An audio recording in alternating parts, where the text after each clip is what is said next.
Hello, and welcome to The Mind of a Therapist, a podcast where I interview psychotherapists and helping professionals and what they're passionate about in order to provide you with messages of encouragement and hope. I'm your host, Andrew Earl.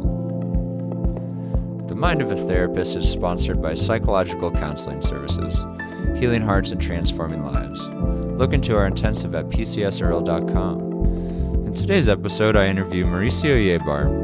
Mauricio is a licensed clinical social worker and a certified sex therapist through ASECT. He's currently working on his doctorate in social work at Virginia Commonwealth University in Richmond, Virginia. Mauricio's research interests include the effects of shame and social stigma on youth who committed a sexual offense and their families, as well as the use of narrative counterstory practices to repair identity. So without further ado, here's the interview with Mauricio.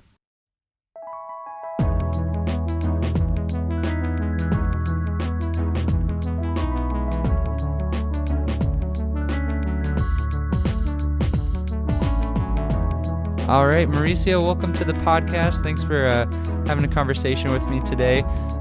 So we're going to be talking about youth who have committed sexual offenses and how to work with them from a narrative perspective. And to get started, will you just explain to the listeners the difference between sexual offense and minor attraction or pedophilia? Sure. There is a lot of misconception about these terms. A person who commits a sexual offense, it's somebody who has committed a sexual crime against a person of any age or gender. And a person who identifies as a pedophile is somebody who is attracted to minors, but may or may have not committed a sexual offense. Some of these folks identify as having this minor attraction, but don't have any intention in committing a sexual crime. Yeah, and I know that's how I got connected with you, and it was really interesting. It was at a conference, and there were these breakout groups, and it's such a taboo topic, right? In our breakout group, there were a couple therapists, and most went for the other topic, I think, because it was a little more comfortable. But yeah, I was really drawn to that idea of when in your talk how isolating it can be for someone who is attracted to minors in our society, and how you were mentioning that often increases chances of people then perpetrating. Absolutely. We know that shame, stigma, isolation tend to exacerbate the problem. When it comes to sexual offenses, a lot of folks who experience social isolation and alienation, their risk of reoffending might increase as a result. And that is documented in the research. However, our policies and the way that we work with these populations is very much based on our, I would say, our emotional reactions to the topic, and not so much empirical science. Sure. And so shifting to the topic of youth who have committed sexual offenses, that's a specific area of research for you right now?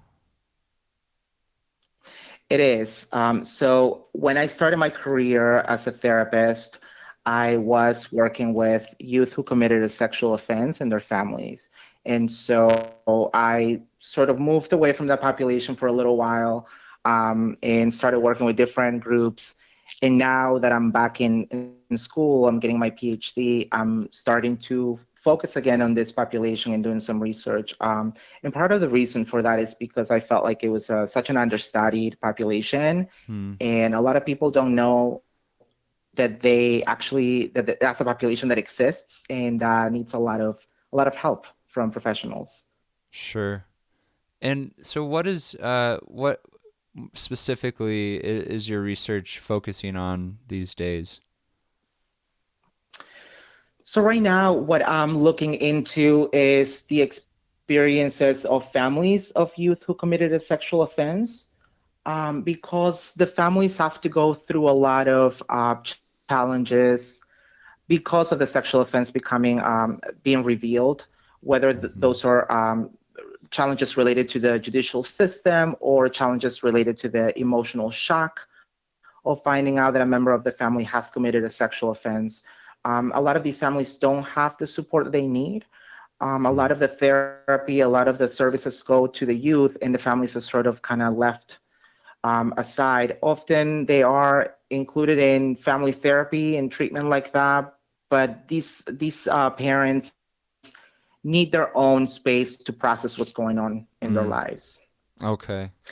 Hmm. So that's an important part of family therapy then, for parents to have their own space to process the what's happened. I believe so. And the more recent literature is pointing at that there is a lack of those services available for these families, and there is a call for more of that. And so research to look at the challenges that they experience specifically from their perspectives, elevating their voices a little bit, which is something that's missing Hmm. in research right now, would serve us to develop the correct and most appropriate implementation services, ways of supporting these folks. Okay. And then how about the youth? What's the approach to working with youth who have committed a sexual Mhm. offense? It is a very complicated treatment because Sure. again, it is informed by some of the research that we have conducted on this population, but also a lot of public reactions. Youth who committed a sexual offense account for approximately 30% of all cases of sexual abuse against children. Hmm. And that is a number that's not known a lot unless you're in the field. Um, and what we know also about these youth is that they will only about 5% of those youth will reoffend. However, they all have Okay. to go through a lot of consequences um, because of the sexual offense. So that's being pulled out of the home or having to go to treatment for a long time, um, experiencing a lot of other disruptions in their lives, like being pulled out of school, having to shift their entire social networks. Um, and a lot of these youth are not high risk, right? But they're still having to go through all of that. So given that their position in all of this experience in their lives, we have to approach treatment very carefully. Often these youth have been traumatized in their lives already, so you also want to be trauma informed when you're working with them. Mm-hmm. And one of the approaches that I found that worked really well for working with these youth was narrative therapy, which is an approach that views the person as multi-storied, multifaceted, and often tries to separate the person from the problematic behaviors that they've had, and sort of in that way creating more room for possibilities and ability to view themselves in alternative ways, not just in Mm-hmm. single ways, Mm-hmm.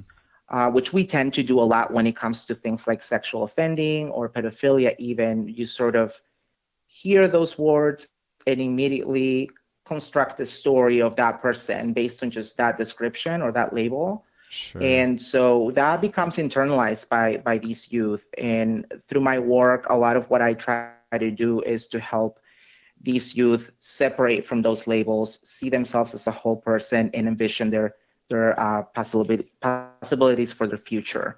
Sure. And you mentioned that there's often these like common constructed ideas that people have of a youth who has committed a sexual offense. What are some of those common reactions that people have towards these youth? Mhm. Well, that's a great question. So first of all, most people, when they hear the words sex offender, they do not imagine youth being part of that. Yeah. right? So that's the first misconception. Most people think that sex offenders are male adults, and so that Sure. is the Yeah. first misconception. There's, like I said, 30% of those who commit these offenses are youth. Mm-hmm. So some of the major perceptions of sex offenders is that they're dangerous, that they will reoffend inevitably, that all of them are child molesters. Like I said, that they're all male, which is not true. There's females who commit sexual offenses as well.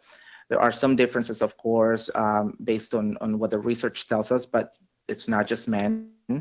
Another big misconception is that sex offenders are strangers, Hmm. sort of people who are individuals who are lurking in alleys, right, waiting for people. And the reality is that people who are victimized sexually often are victimized by people that they know, whether that's a family member or a family friend, neighbor. It's usually a known person. And again, like earlier I said, not all sex offenders who offend against a child are pedophiles. Often there's a lot of other reasons and factors associated with the offending behavior that have nothing to do with an attraction. Hmm. And I'm curious, what are some of those reasons? So one of the biggest things is the lack of comprehensive sexuality education that just all youth receive, right? Mm-hmm. Um, And so, what we do often in treatment is we teach about sexuality and consent, but we do that after the fact. We do that when the sexual offense has been committed. It would be ideal if we could present information about sexuality and consent to all youth prior to sexual crimes being committed. So that would be number one. Oftentimes, it's just the lack of information. Um, we also have seen high rates of sexual victimization histories in these youth. Um, so just thinking that if it's been done to them, they might be modeling, mimicking this behavior. Um, and other things that we've seen is just accessibility and lack of supervision. Oftentimes, it's just a perfect storm Sure. for things like this to happen. Hmm. Oh, that's really interesting. Um, so with narrative therapy, with that orientation, I'm kind of grounded in that theory myself, so I have a bit of an understanding. But I know that when some people hear separating people from the problem, the question of responsibility kind of arises. And so I'm wondering, for someone who would be concerned about, like, okay, if people who have engaged in sexual offenses are separating from this problem, are we kind of avoiding them taking responsibility for their actions? Right. That is one of probably the most popular question I get asked Yeah. about this. And I think it is, I think as you probably there is also a misconception around that when you separate a person from the actions that they've committed, that we're separating them from accountability. Hmm. And the truth is that what I'm trying to do is I'm I'm trying to help people understand how their actions have um, have um, I guess we can say that how they've affected their value system, right? So if there's a person that comes to me and talks to me about having harmed somebody or having committed a sexual offense and they're really distressed about this having happened, then I can always help that person separate from the behavior so they can see how their value um, of not having harmed somebody was affected by their own actions. Also, if the sexual offense has separated the person from their preferred living experiences, um, you can look at that action, and what you can take away is you're not living the life that you want to live because you did something that caused harm and has led to these consequences. And what you do is you want a person to take accountability for their lives not being where it is, and also for the harm that they've inflicted on other people. It's not there's a book, and I forget the author, but it's called Invitations to Responsibility. It's just that idea of inviting people to take responsibility for their actions. To me, it seems like it would be just more intuitive than forcing somebody to take accountability, even when they don't feel it.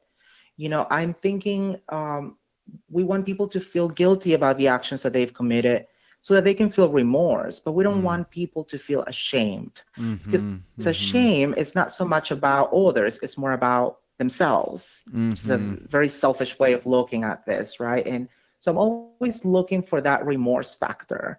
Um, and so this externalizing aspect of moving the person, separating the person away from problems, it's done carefully, and you have to also pay attention to, what is it that the person truly needs, and are they feeling remorse? Are they being honest with themselves, or are they not? Um, and also, I should say, I don't separate the person from the violence that they've inflicted. I separate the person from maybe some of the other factors that may have led to the offense. It could be depression, it could be anxiety, it could be anger. You see a lot of anger Okay. sometimes playing out in sexual offenses, jealousy, things like that. And so the sexual offense is only kind of a response behavior often. Mm-hmm. So that's what we separate people from. After the sexual offense is committed, I think it's really important to separate people from shame and stigma, social stigma, because obviously it does have impactful consequences that affect not just the offender themselves, but anyone, anyone really. Sure. Yeah, and that reminds me of Brene Brown's qualitative research on distinguishing between shame and guilt. Guilt is good, right? It's healthy Hmm. for us to have that remorse as you're talking about, but then that shame can be quite toxic in someone's life of, oh, there's something wrong or deficient about me, Hmm. identification with that stigma that you're talking about. So it's a more of a separation from that. Absolutely. And I'll say that when shame is externalized, a lot of what comes up is that it was so debilitating and paralyzing. So if we're looking for these folks to make changes, positive changes, to make improvements in how they relate to other people, how they function in society, the shame just does not allow for that. The shame is really a paralysis factor, and uh, it needs to be dismantled so that the person can see themselves as more than just the label. Hmm. Absolutely. And I'm just so drawn to that. I think that there's so much prevalence of shame in our society, and that's just such a useful message, or like for those of our listeners who are therapists, just such a useful way to approach dealing with shame is the externalizing and separating from it and mapping out the effects that it has in one's life because of what you're saying of how debilitating it can be, and in therapy we're going for change, right? So um, Exactly. yeah, absolutely. Well, is there more of this your narrative work that you want to expand on within the context of working with these youth who have committed sexual offense? Hmm. Sure. I'll say something else that I think it's important. The social narratives of youth who committed a sexual offense um, frequently deny them let's say, the opportunity to contest any misconceptions, any misinformation, because these folks feel like no one's going to listen, and also there's a self-protectiveness factor, fear of speaking up. If you are a stigmatized individual in society, then you can't really speak up and contest the misinformation that's out there. So what that does is that it just keeps perpetuating this misinformation about these groups. And so it is very difficult to do any work with these youth if we first not deconstruct. So by deconstruct, I mean unpack the misinformation, right? Because the goal is not going to be for them to contest it publicly, Mm-hmm. because that's often not possible.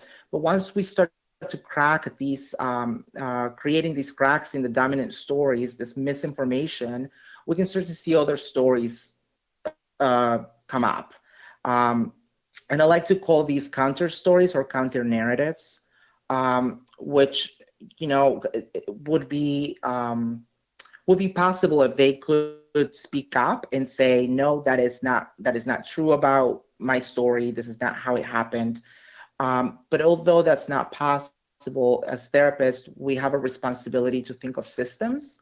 Mm-hmm. So I always like to involve the family, any other therapists that maybe they have worked with in the past, probation officers who they may be working with, and engage them in that counter story process, allowing them to become the audience to this person's narrative, to be able to explain, yes, this sexual offense, I committed this sexual offense, but I also can have these pro-social behaviors, and I also have been able to do this, and whatever, right? So, but I'm always really focused on that word and, so that Mm. we can keep expanding the narrative of this person Mm-hmm. in a sense, since they can't really contest it publicly, which would be the ideal way of dismantling a problematic narrative.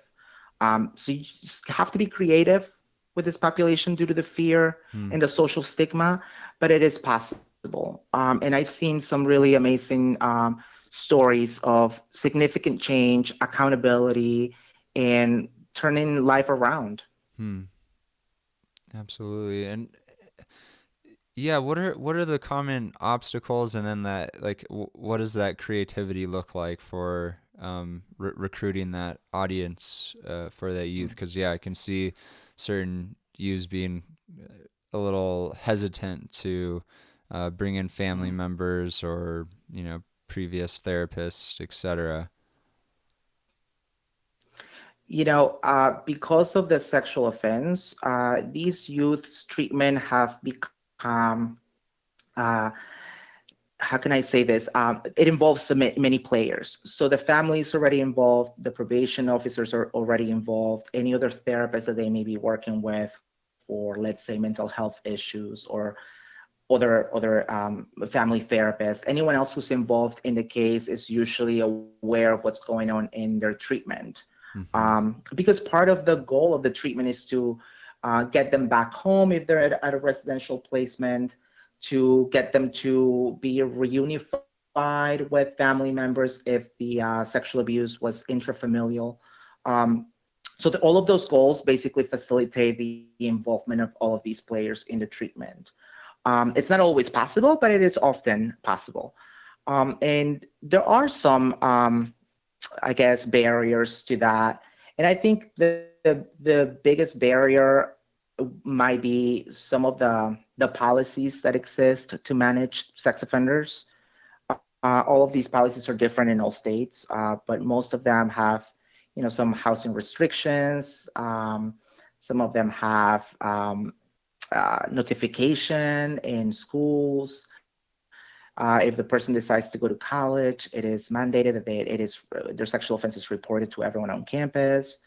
Mm. Obviously, they may have, if they have a criminal record, they might have difficulty finding employment. They might therefore have financial burden. And that with the internalizing of the label sex offender and the associated messages, all of that becomes a focus of the person's just trying to survive. So a lot of this trying to contest the dominant narratives, it's not easy to do when you have all of these immediate issues that you have to deal with.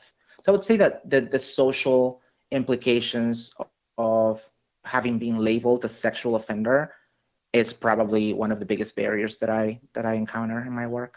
Hmm. And then I'm curious with those counter narratives you're talking about. Like, what could you give some examples of counter narratives that youths have developed amidst all these obstacles and stigma? Hmm. Sure. So one that comes to mind is a young person who came to see me because they were, and this is not a sex offender, a youth. This is a youth who uh, feared that they were attracted to children, and they came to see me out of fear that this was true about them, and that they were nervous that they would harm a child. And just the act of showing up and taking such a risk, right? Because we Mm, know that these yeah. kinds of labels are so stigmatized in society. So the fact that this person is willing to take a risk, tell their parents, first of all, second risk, go to this therapist, a stranger, and talk about these issues with them. It shows something about their character, Yeah. and that if expanded, right? If instead of me sitting with that person and just talking about their fear, I take time to explore the action that they took in coming in to see me. That is a counter story. That tells a completely different story about this person that is very far away from harmful, right? Harmful behavior. It's proactive behavior. It is caring. It is thoughtful. So expanding those, and there's stories in that person's lives, in their life history, that probably um, belong in that category of thoughtfulness, for instance. And so Mm-hmm. by going back to those stories, unpacking them, re-examining them, bringing them back into the forefront, you can thicken that narrative, that counter narrative, Mm. until it becomes something that the person truly is able to see in themselves and has the power to counter any negative or problematic dominant narratives that come with the label sex offender Mm. or the label pedophile or whatever label we're talking about. Mm-hmm. Absolutely. Yeah, thanks for giving that example. I think it's that practice has such relevance for so many people. You know, the idea of dominant, problem saturated stories in people's lives, I think, is so prevalent, and that keeps people Mm-hmm. from developing these counter narratives that are more preferred. You know, so these are the directions that they want to head in life. You know, this is what they want their life to Mm-hmm. look like, but the problem story gets in the way of that. Absolutely. And I'll say that in therapy, we tend to be, even those who are strengths based, often, which I include myself in that, um, we're often very deficit oriented, right? We approach problems from we need to find a solution to these problems. We have to help the person overcome this, um, which all of it is okay. However, sometimes it becomes the only focus of therapy is to overcome Mm, the anxiety, for instance. And yeah. I encourage providers to think about what's behind these problems, right? What is it truly that these problems are affecting, or that is being threatened in that person's life? If it's anxiety, well, let's maybe move a little bit from the anxiety to see what is it that is causing the anxiety. What is it that this person cares so much about that the anxiety is showing up? Or Mm, any other problems, right? In sexual offending, when the family is involved, and or there's anger in the family, then the anger should be telling me a different story about this family.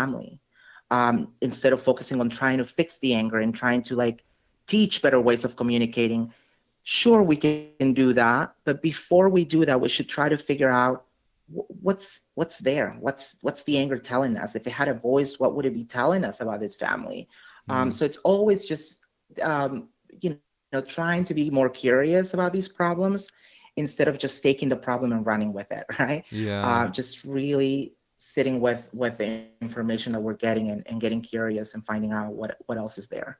Mm. That curiosity, I think that's such a tool, isn't it? And yeah, I was interested with the that anger piece. What, in your experience, what has anger been telling people or families?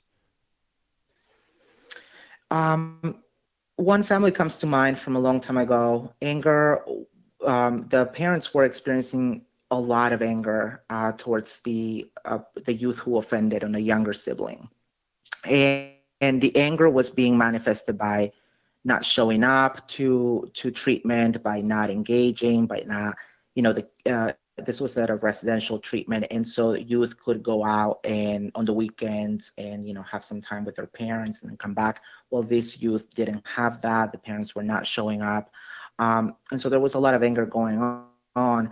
Through a lot of exploration, what we found was that the anger was about this picture perfect family that they had been creating all of these years that Hmm. was kind of shattered by the sexual offense happening. And well, this even went back to the parents' own personal histories of abuse and having wanted a different experience for their children and Hmm. seeing that Wow. being destroyed. And so using that desire, that value of wanting to have a family that was um, more functioning than their own was one way that we could bring the family together and work towards that together. That the sexual Hmm. offense didn't really need to eliminate all of the hard work that these two parents have put into their family. Sure. Yeah. Absolutely. Um, is there anything else that you're wanting to share with our listeners, Mauricio, that we haven't touched on?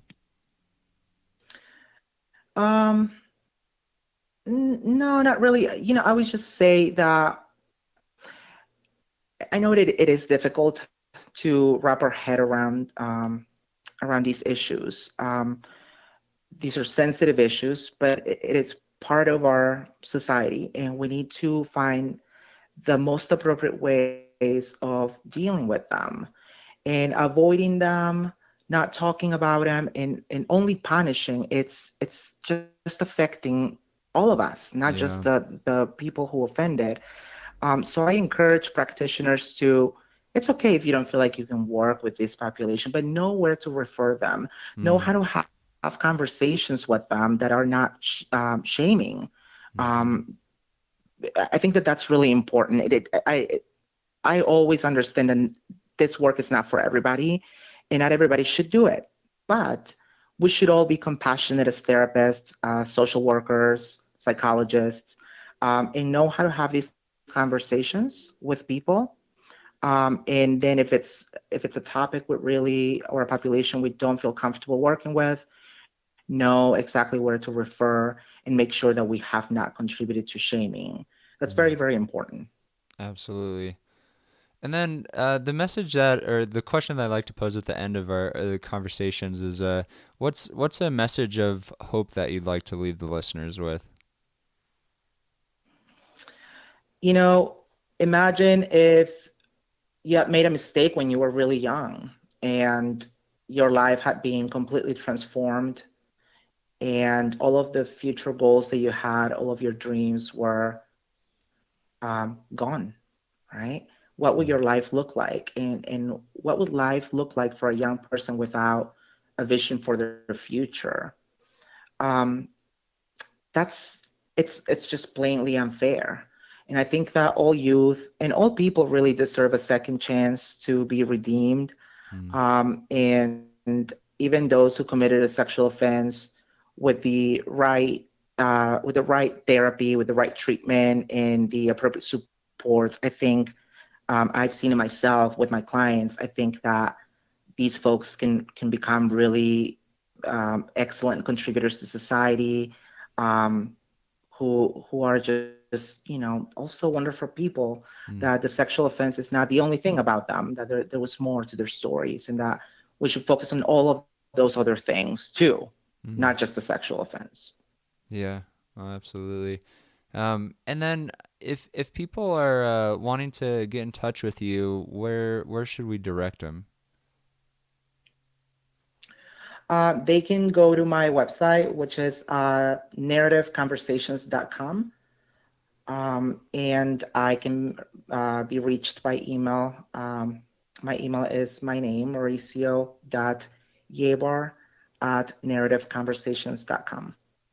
Perfect. And I'll link that to the show notes. And then also, if someone's been listening and they're a helping professional, or if they're a family who's seeking services for a youth who has sexually offended, I mean, obviously you're a person for them to get in contact with, but is there any sort of organization or like a direction that you would point them? If a parent or any adult finds that a youth has committed a sexual offense, by law, they need to report it to Child Protective Services. And once it is reported, they'll be able to help them navigate the next steps. And all of this varies by state. Absolutely. Great. Well, thanks so much for being on the podcast today, Mauricio. Thank you for having me.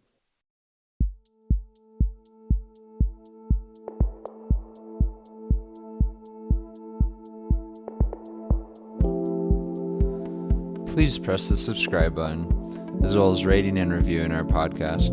This helps others connect with what you've been hearing. If you have any questions, please contact us at themindofatherapist@gmail.com. These questions will be kept anonymous. I want to thank Eric Price for the wonderful music you hear in this podcast. Additionally, this podcast was created to provide accurate and authoritative information on the subject matter. Although we are interviewing licensed therapists, they are not your therapists. This podcast is not intended to serve as direct medical advice and should not be used as a substitute for direct professional help.